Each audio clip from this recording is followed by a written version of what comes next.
Welcome back, happy hookers. Today I'm going to be showing you how you can achieve a nice round circle with nice curved edges rather than the traditional technique of increases, which generally creates these peaks and these sides to form due to your increases being in exactly the same place every round.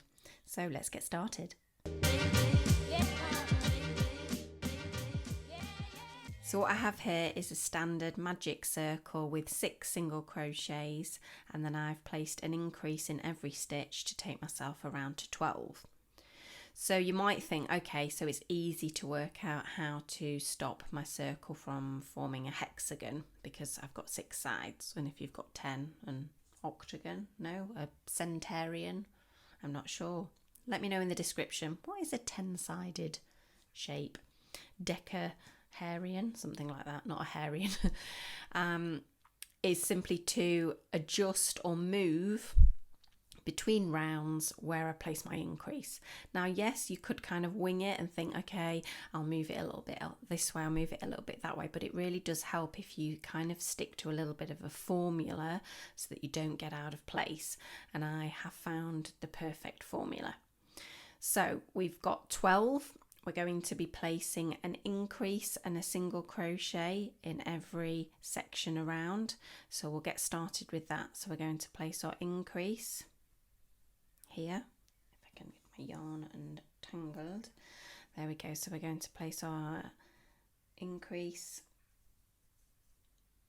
and our single.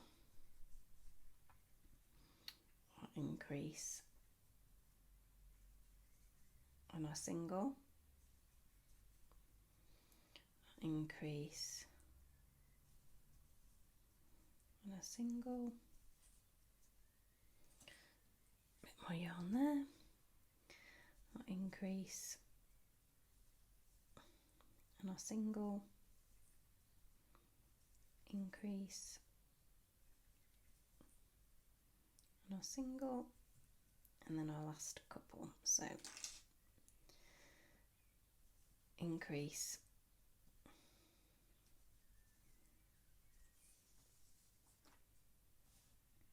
single,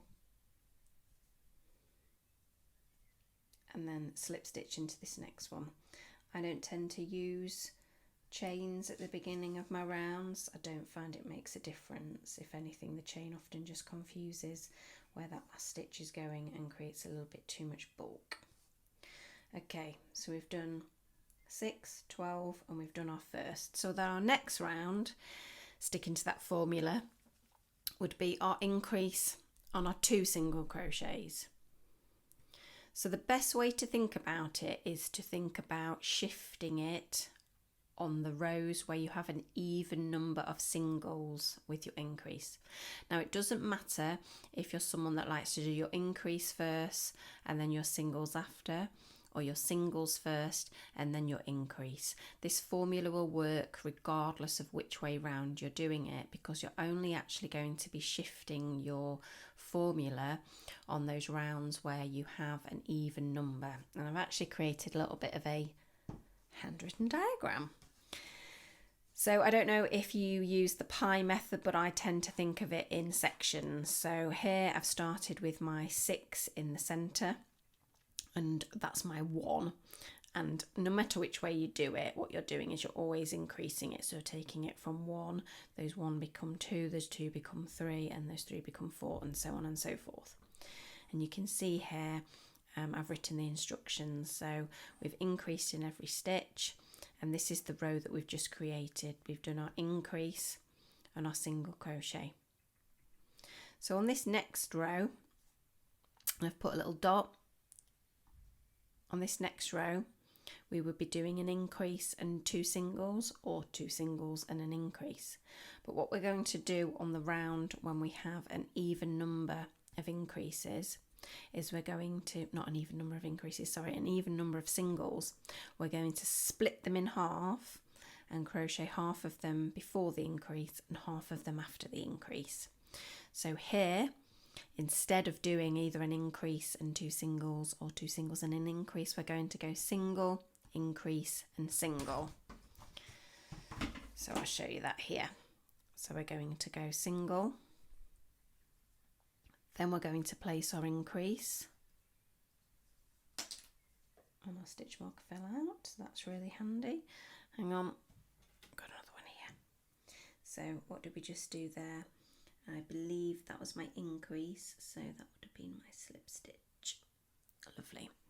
So single, increase, single, single,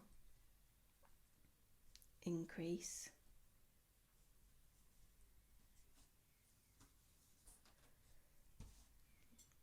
single.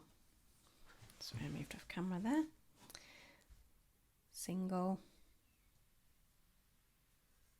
increase, single, single, increase, single, single, increase, single. I'm just saying this in my sleep. Single, increase, and then my final stitch for my single there, my slip stitch to join my round, put my marker back in there. Perfect. So now we've taken 3, we've made them into 4 by splitting our increase in between our 2 singles. So now we're back onto an odd, yes, sometimes odd row where we've got 3 singles. Whichever way round you want to do it, do your increase, do your 3, or do your 3 and do your increase. So I like to do my increase first, it's what I've always kind of worked with. So I do my increase, and then I'm going to do my 3 singles. So 1, 2, 3. Increase,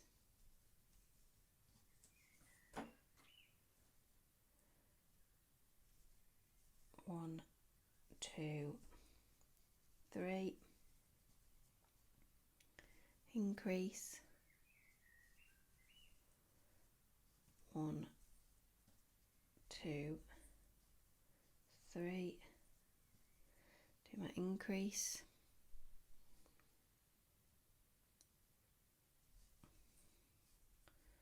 1, 2, 3. Increase,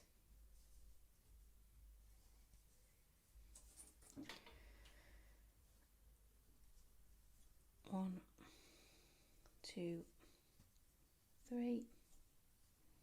Increase. So on to the last one here. 1,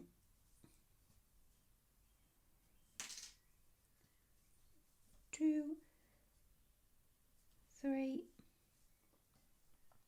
Slip stitch and marker in.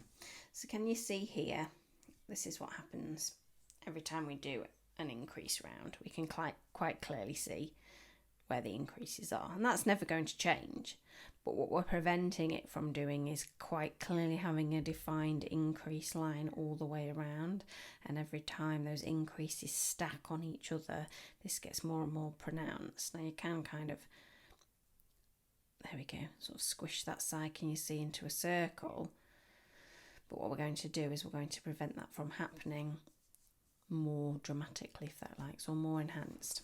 So back to our grid. So we've just created this row with our 3 singles, and we're onto a row where we have an even number of singles. This time we have 4. So what we're going to do is we're going to shift that increase into the centre of those 2. We're going to place 2 first, then the increase, and 2 after.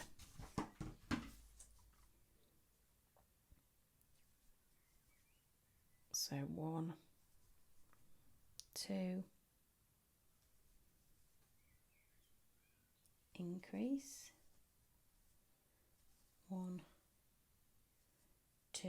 Now be careful here, because if you get yourself into a pattern of saying 1 2 increase 1 2 increase, you don't want to actually just be going 1 2 increase 1 2 increase 1 2 increase 1 all the way around, because don't forget you've actually got groups of 4 between the 2 after and the 2 before.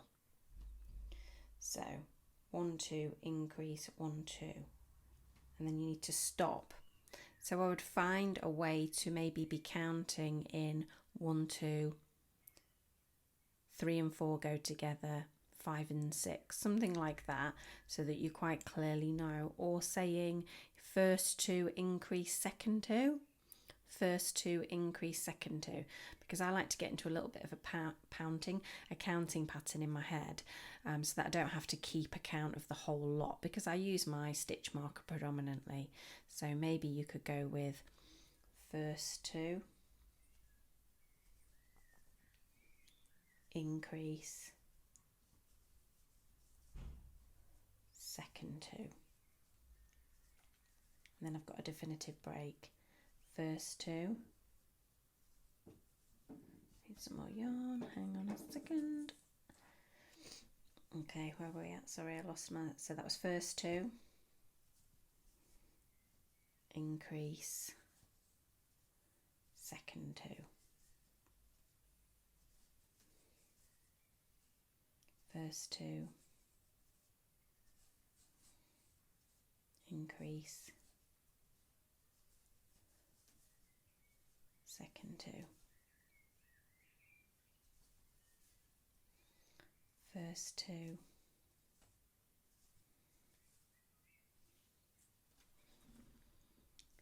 increase second 2, first 2 increase, and then my last 2.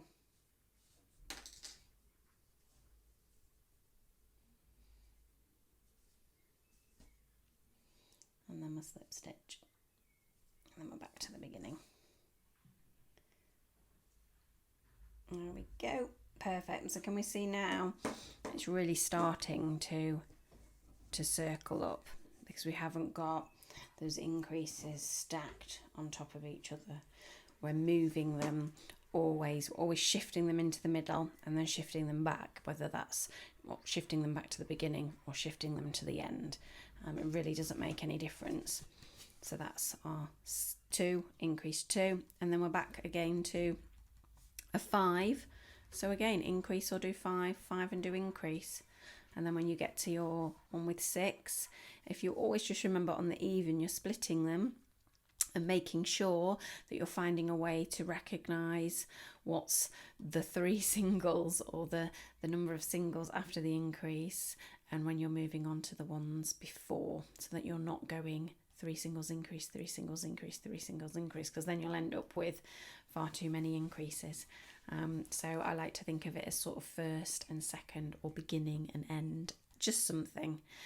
If you are adept, you could simply go, okay, I know I've got 3 and then an increase, and then I do 6, so I'm going to count the 6s, and I know that I'm only going to end up with 3 at the end, so I'm going to go 3 and then I'm going to increase 6, increase 6. It shifts your way of thinking a little bit if you're very familiar with this whole 2 3 4 5 6 as you go up the rows. It really just depends kind of how your brain works. So thank you ever so much for watching. I hope you find this really useful. Please let me know in the comments if there's any other tips and tricks that you'd like to see. I post every Friday. Happy hooking, and I'll see you soon. Bye.